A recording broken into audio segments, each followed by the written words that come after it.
All right. Welcome back, everybody. It is currently 9 p.m. on the dot Central Time, Wednesday, March 20th.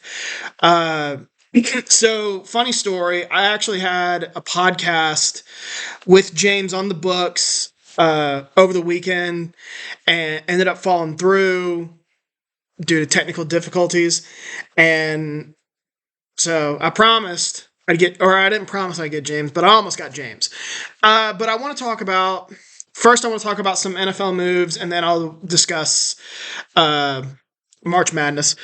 So we had a couple big moves over the weekend with Russell Wilson. Or no, I'm sorry, not Russell Wilson.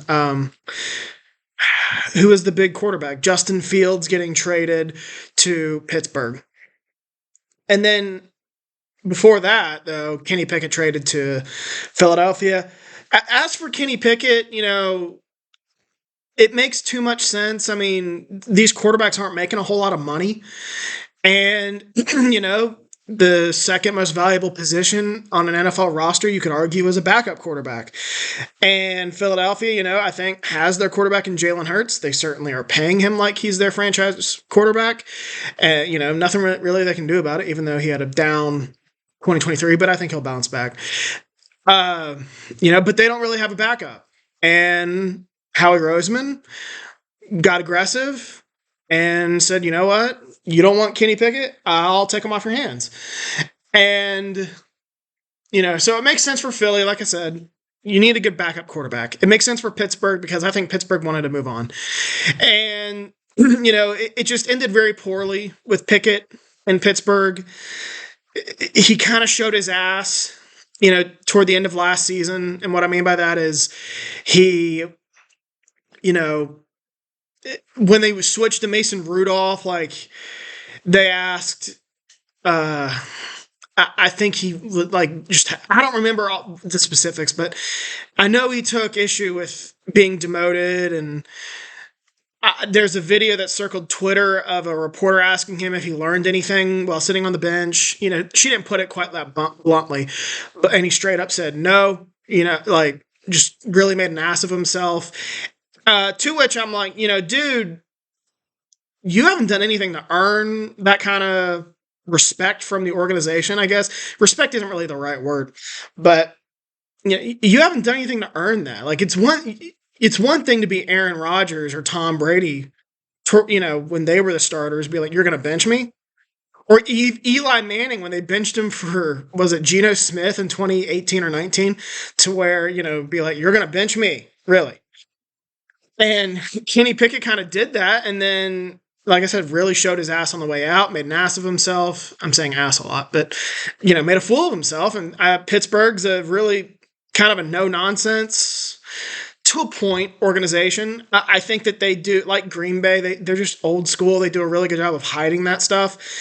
And to a point, until it just can't, you just can't avoid it anymore. Like, you can't just look past it in the locker room. Like the Steelers did an incredible job with Antonio Brown for years. And Le'Veon Bell was kind of a problem child in the locker room. They do a really good job covering that up. Same with Green Bay and Aaron Rodgers. But with Kenny Pickett, they were clearly to a point where they're like, you know what? We don't need this. We want you gone. So I get both sides of that. And I think it's a good move, I would say, for both sides. It's weird, though, that just about every quarterback drafted in that 2022 draft class is with another team. Sam Howell was traded from Washington to Seattle, and I actually like Sam Howell. I think he's a decent quarterback. I don't know about a starter, but he's a decent player. Desmond Ridder got traded to Arizona, I think, for a player too, not a pick. Trying to remember who else was in that. Malik Willis, I think, is still with the Titans, I believe.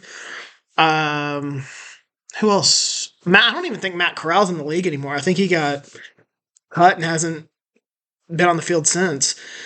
So that quarterback class was just a mess, man. It was terrible. And Kenny Pickett was supposed to be the darling. I was never a huge Kenny Pickett guy. I'm not a big believer in small arm quarterbacks or weak arm quarterbacks, however you want to describe it. And not only with, not very big, weak arm, small hands, like, I just didn't think that would work in Pittsburgh. I thought that was a really bad fit for him, even though he was from. Now, he technically wasn't from Pittsburgh. He's from, I think, that Philly area. It's either northern Delaware. It's James's territory. Northern Delaware, south New Jersey, southeast Pennsylvania, somewhere in there. And now he gets to truly go home to Philly. And Philly, they can turn things around for him. I really do believe that. They have a really good culture there. Who knows with Jason Kelce, though? Without Jason Kelce and Fletcher Cox, maybe that culture isn't the same, but they've had a culture there for a while. And, sit in the same quarterback room as Jalen Hurts. Are you kidding me? Like, Jalen Hurts, while I'm not sure if he's closer to the version we saw of him in 2022 or not, dude's of high character. Like, there's no denying that. And him and Pickett in the same room, I think, is only good things for Pickett, if he's willing to learn. So, I get that trade. So, and then the big news, obviously, is that Justin Fields gets traded from Chicago to Pittsburgh, which was a little bit of a surprise. I thought Pittsburgh was done at the quarterback market, or in the quarterback market, after signing Russell Wilson. I understand, though, why they wanted to get Justin Fields, though, because Russell Wilson obviously has not played well the last 2 years. He doesn't even look like the same player that we saw in Seattle. They signed him for cheap. They're going to give him a shot, I think, for this. Or, I don't think give him a shot. I think that they expect him to be the starter this year. But they wanted a backup plan in case, he doesn't work out. And Justin Fields, while I'm not very, I shouldn't say I'm not high on him. I was high on him coming out of the draft. I didn't get the criticism. And then he goes to the Bears, and I was like, when was the last time the Bears drafted a really good quarterback? And it hasn't worked out. And some of it wasn't his fault. I think some of it was. Like, last year, Chicago didn't have a terrible offensive setup. They had a decent offensive line. I almost said, I was in the middle of saying O-line, then switched to offensive line, and almost came out offensive line. They had a decent offensive line. Pretty good pass catchers, like Darnell Mooney's not terrible. DJ Moore obviously is a stud. Cole Kmet is a really good tight end. Not a great run game, but, running backs are a dime a dozen. Doesn't really matter. Plus, you have Justin Fields, who can make plays with his legs. And every now and then, you could see the arm talent, but he was never able to put it together. You could blame the offensive coordinator all you want. I don't think it was the coordinator. I do think Justin Fields was the issue. However, I get why the Steelers want to take a flyer on him. He's still pretty young. He'll be entering, year 4? Still pretty young. He can sit and learn from a guy, who's a pretty good offensive mind, I would say, as an offensive coordinator, and Arthur Smith, who did a really good job with Ryan Tannehill in Tennessee. And he still has the traits. Like, he's an elite, playmaker. Even though I doubt Justin Fields' ability, like, there's no denying the dude can make plays. But it's mostly with his legs. Every now and then he shows the arm talent, but the traits are there. He's not small. He's got girth. He's got a really good arm. He has some velocity on that ball.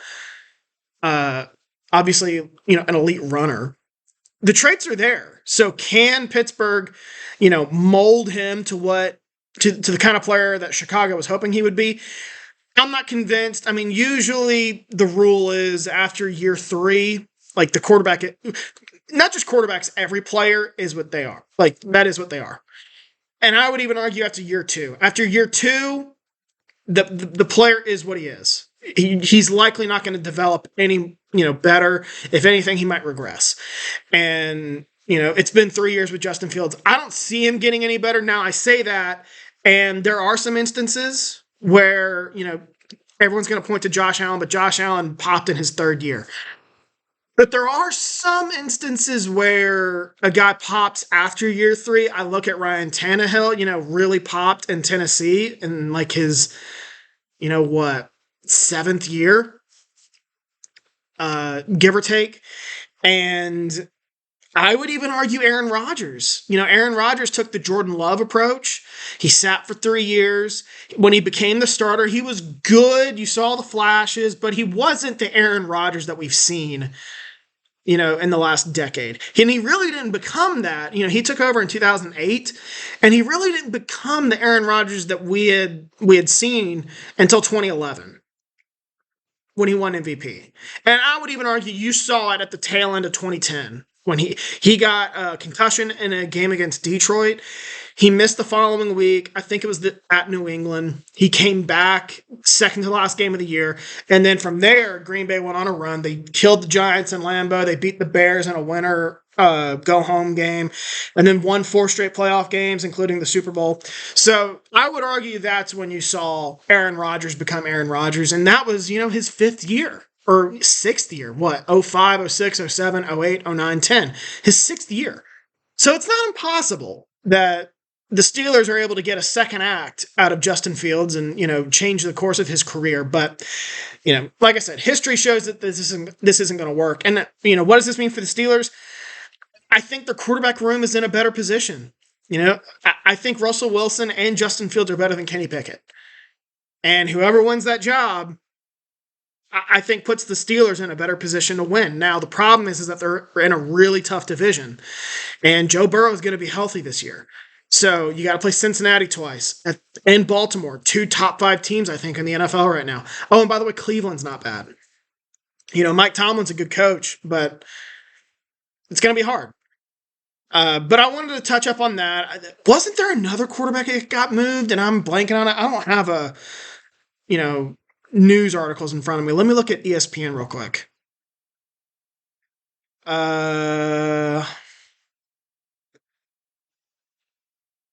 Quarterback trades NFL 2024.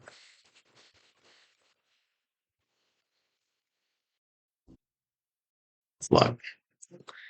I already talked about Kirk Cousins.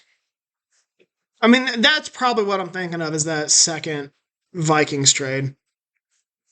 Or the Vikings trade. Falcons get Desmond Ridder. Commanders get Sam Howell. I talked about that. I really fucking hate pop-up ads.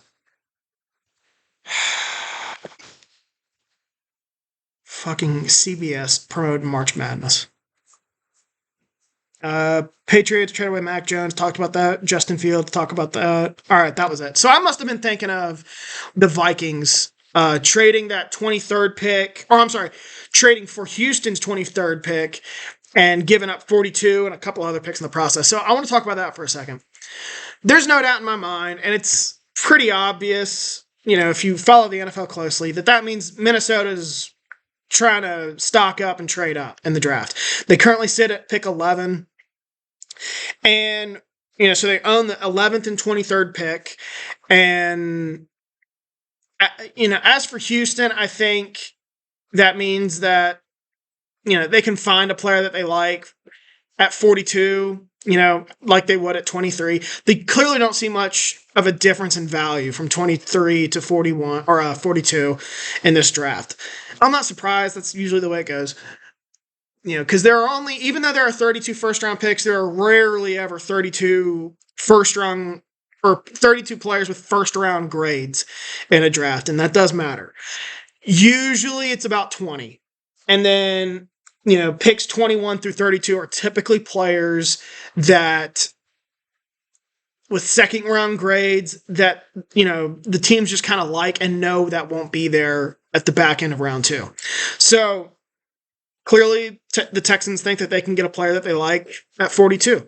So I get it. As for the Vikings, as I was saying, they got picks 11 and 23 now. There's no doubt in my mind that they're moving up. How far can they go up? I don't know. According to the draft valuation chart, the 11th and 23rd picks alone can get you up to 4. And everyone's going to say, well, that's what they're going to do. They're going to move up to 4 and get J.J. McCarthy. I don't think that's the case because you typically don't move up. You don't give up that kind of draft capital to get the 4th best quarterback in the draft. And not just the 4th best quarterback in the draft, but a quarterback prospect that is a project. Like, J.J. McCarthy is going to have to sit for at least a year, probably 2, if you do it right. And you typically don't do that. I know that, the Bills, I think, technically did it with Josh Allen, but I think that they did something similar. I guess that was probably the last time that that's happened. Because I think that they did something similar. They own like the 18th and 22nd pick and packaged them to move up to like the number 7 pick to draft Josh Allen, something like that in 2018. And Josh Allen was a project. And I know he was a top 10 pick. So it was something like that. And that was probably the last time that happened. So I guess it's not impossible. I just think it's unlikely. I really do think Minnesota's trying to get into that top 3. And like I said, 11 and 23, according to the draft valuation chart, will get you to 4. But I don't think that's where they're heading. I think that they're heading to 5. I think the Chargers, I heard Daniel Jeremiah talking about this, so I'm not taking credit.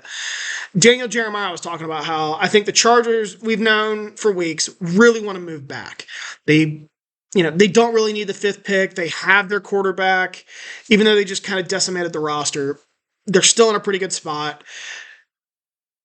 And their needs don't really fit the board outside of a pass catcher now with Malik Nabers and Rome Odunze and Marvin Harrison Jr., potentially all 3 on the board there at 5.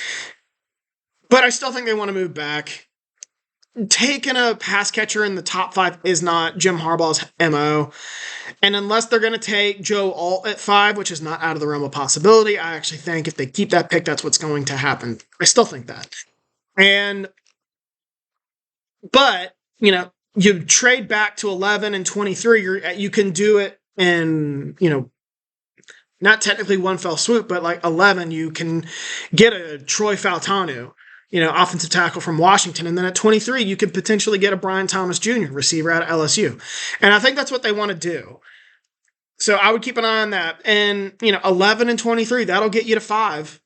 You might have to give up another pick or 2, but that'll get you to 5 if you're Minnesota. And then from 5 to 1, 2, or 3, which it won't be 1, I don't think, but like 2 or 3, you don't have to give up a ton. You probably got to give up, obviously, that 5.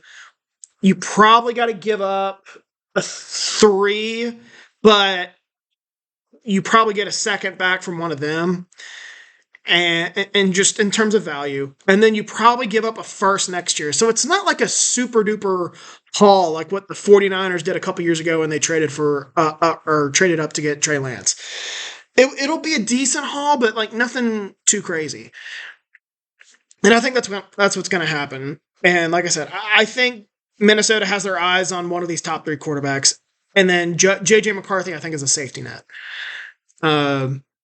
But are any of those 3 teams going to trade back? I don't think Chicago's trading back. I think that they're pretty locked in on Caleb Williams. If they do trade back, it's to 2. I said that last week. And Washington, though, I do get the sense that Washington is all in on Caleb Williams. I think they're going to try hard to trade with Chicago for the number 1 overall pick. I don't know if it'll be enough.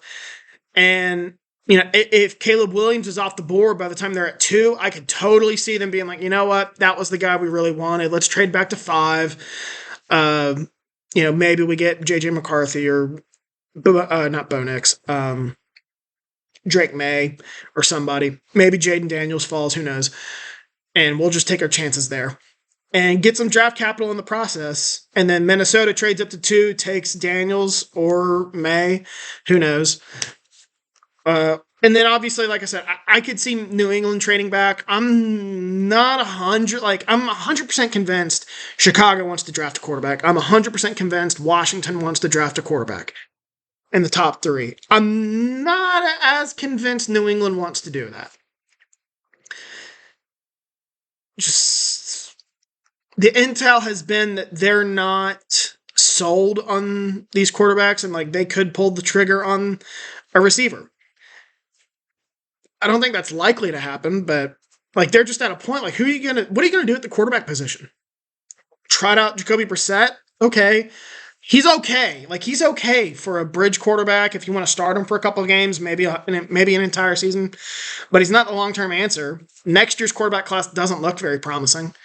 So you're talking, if you don't pull the trigger now, you're going to have to wait probably 2 years unless someone comes available in the free agent market, which is just highly unlikely. The Kirk Cousins, that's who enters the open market. Guys like Aaron Rodgers and Joe Burrow and Josh Allen and Patrick Mahomes, those guys don't just hit the open market. They don't. So New England's got a decision to make.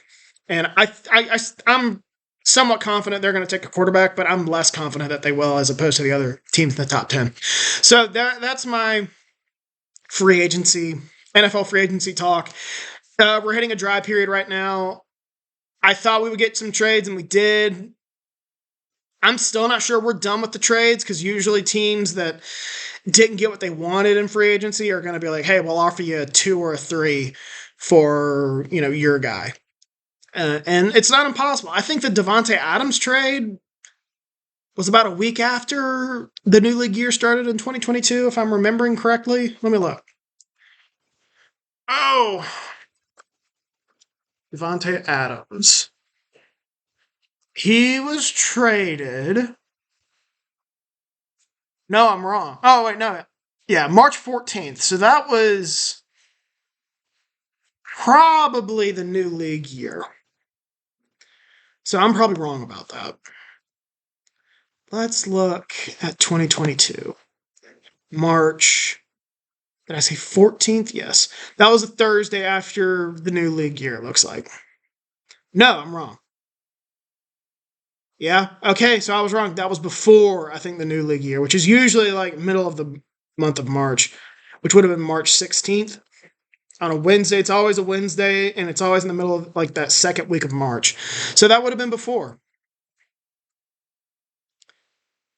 Or no, I'm sorry, that was March 18th. That was March 14th. They informed him he would not be under the franchise tag.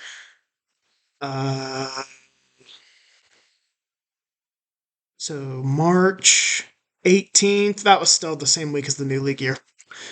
So I was wrong.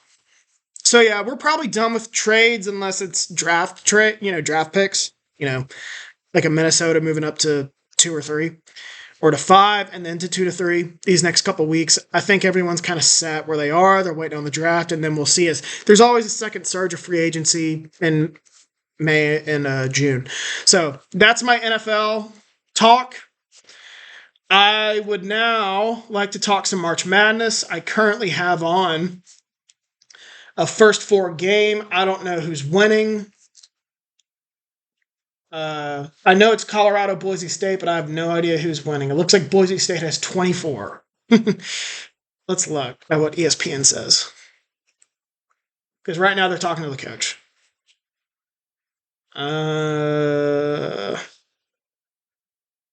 Colorado's up 2. Okay. I picked Colorado. Where is my bracket? So I didn't follow much college basketball this year, if I'm being honest. My alma mater, West Virginia, didn't give me a reason to watch. But that reason went out the door last summer when Bob Huggins was arrested for his DUI after already getting in trouble on a radio show and ended up resigning. I just knew it wasn't going to be a good season. So let's start in the East Regional, where UConn is the number 1 seed. And I'll say right now, I don't think I have... The only upset I have in the first round in this region, I believe, is Drake over Washington State. I like Drake. They got one of the top players in the tournament, and Tucker DeVry, which I said DeVry last week with my friend Dylan when we were talking about the West Virginia coaching vacancy. And honestly, DeVry sounds so much better than DeVry. But Tucker DeVry, really good player in the tournament. Drake's tournament experience, Washington State is not. I think Drake moves on. And I believe that's the only one.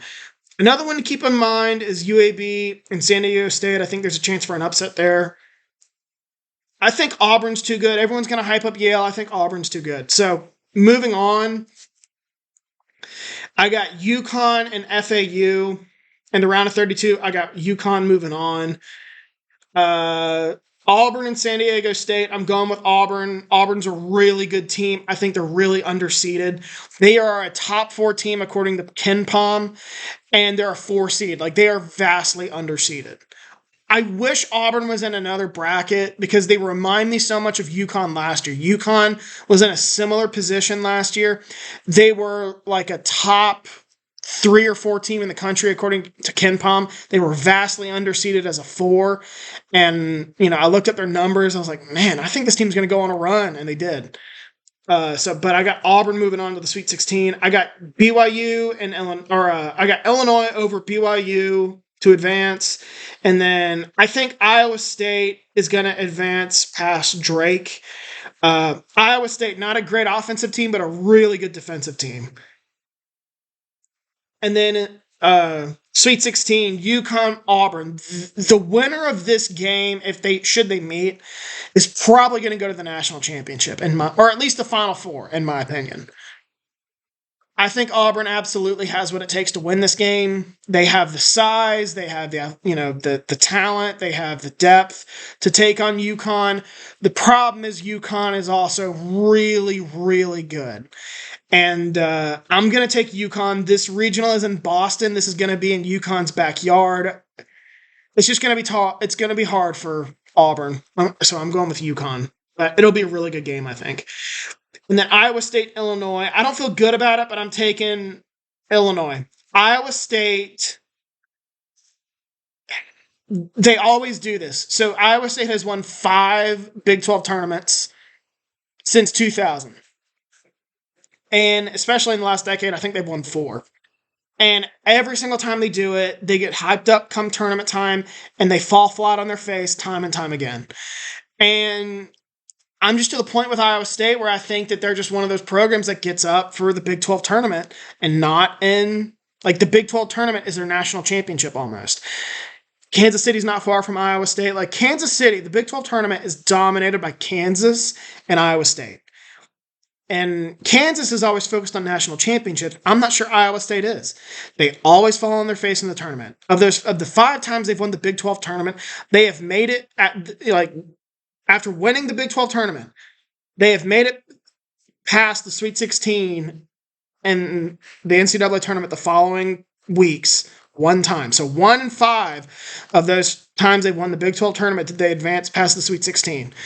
They're just not a team that saves their best for the NCAA tournament. They seem to save it for the Big 12 tournament. It's weird. So I'm going with Illinois. Don't feel good about it. I've been burned by Illinois too many times. If they burn me again, they're going on my, the Axis of Evil list. And I'm going to talk about the Axis of Evil list real shortly. So East Regional Final. I got UConn over Illinois. Illinois, really good offense. Not great defensively, although they've been playing a lot better defensively as of late.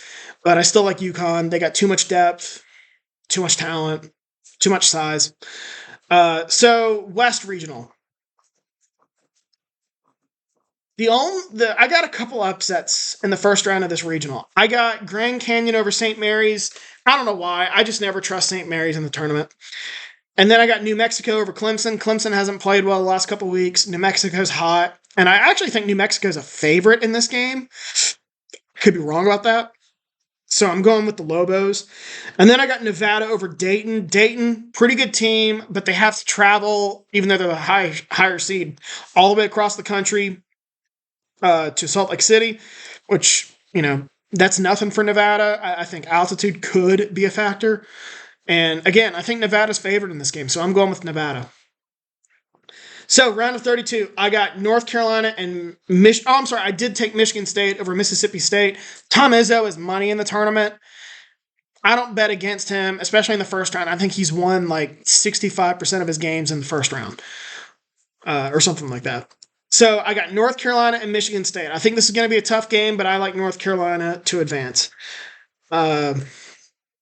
Grand Canyon and Alabama. I wouldn't rule out Grand Canyon. They've been impressive this year, but Bama's got too many shooters. I like them to advance. New Mexico and Baylor. Don't rule out New Mexico, but Baylor's got size, they're physical, and they're a really good offensive team. I'm going with Baylor. Nevada and Arizona. I came close to picking Nevada. I've been burned too many times by Arizona to the point where they are now on my axis of evil. I do not trust Arizona. And as far as I'm concerned, I need to see them do it in the tournament. But I do expect them to win this game. They're really talented. They should bounce back after a disappointing showing last year. So, the regional semifinals, the Sweet 16 matchups, I got North Carolina and Alabama.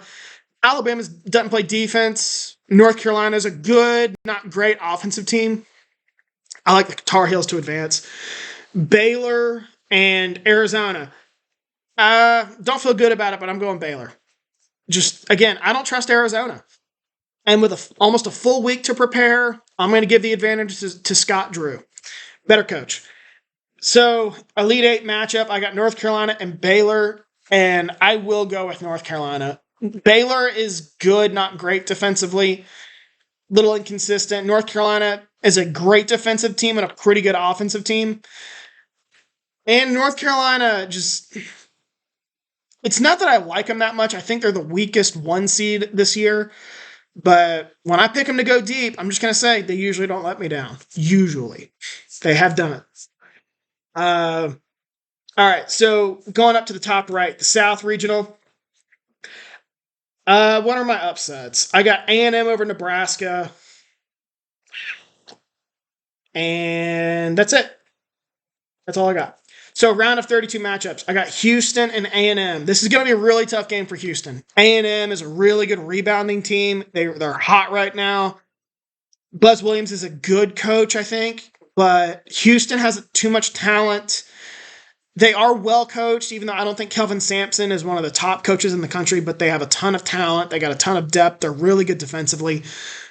So I like the Cougars to advance. I got Wisconsin and Duke. I'm going with Wisconsin. I don't trust Duke. Coach K's not there anymore. It's John Shire leading the team. And I don't like the way they ended the regular season. They were getting their asses kicked at home by an arch rival North Carolina in the last game of the regular season. Not great. And then they lost in the their first game of the Big 12 ACC tournament. Not great. Just don't like where they are. Wisconsin's playing a lot better. And this Wisconsin team's a lot different from past Wisconsin teams.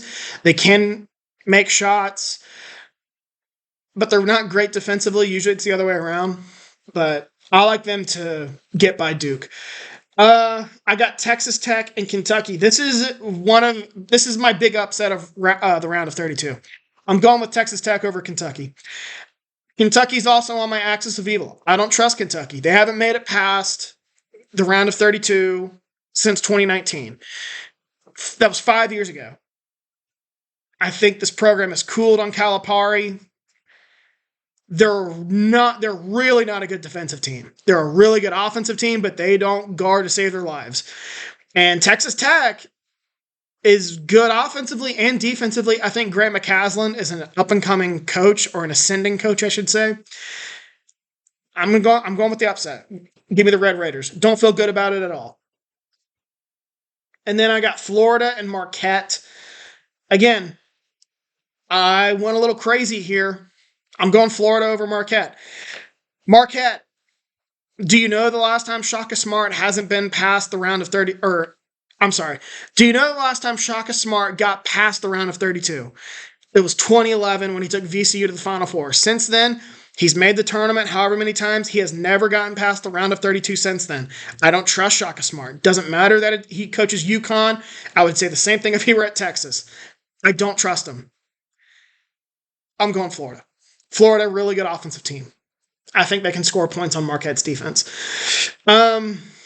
So Sweet 16, I got Houston and Wisconsin. I'm going with Houston. Too much talent. I think Wisconsin struggles to score on their defense. And then I got Texas Tech and Florida. I'm going with Texas Tech. Although I don't rule out Florida. But Florida isn't great defensively. They give up a lot of points. Ken Pom had them, in the 80s, I think, in adjusted defensive efficiency, which isn't great.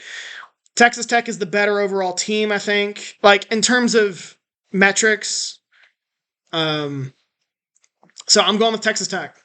And then I got a pair of Big 12 teams and the Elite Eight matchup in this region, and I'm going with Houston. Again, too much talent. Texas Tech, you know, if they made it to this point, would be a good story, but these teams played twice in the regular season and the conference tournament, and Houston won big both times. Now, it's hard to beat a team 3 times, but it feels like Houston has quite the advantage in this matchup. So give me Houston. And then we get to the Midwest Regional. In this regional, I don't trust anybody. I don't trust Purdue. I don't trust, well, I'll get to it. But I don't trust hardly anyone in this regional. Let me look at any upsets. I got TCU over Utah State. I do have Oregon over South Carolina. South Carolina's been a good story. I don't know how good they are. Dana Altman is a good coach, really good coach at Oregon.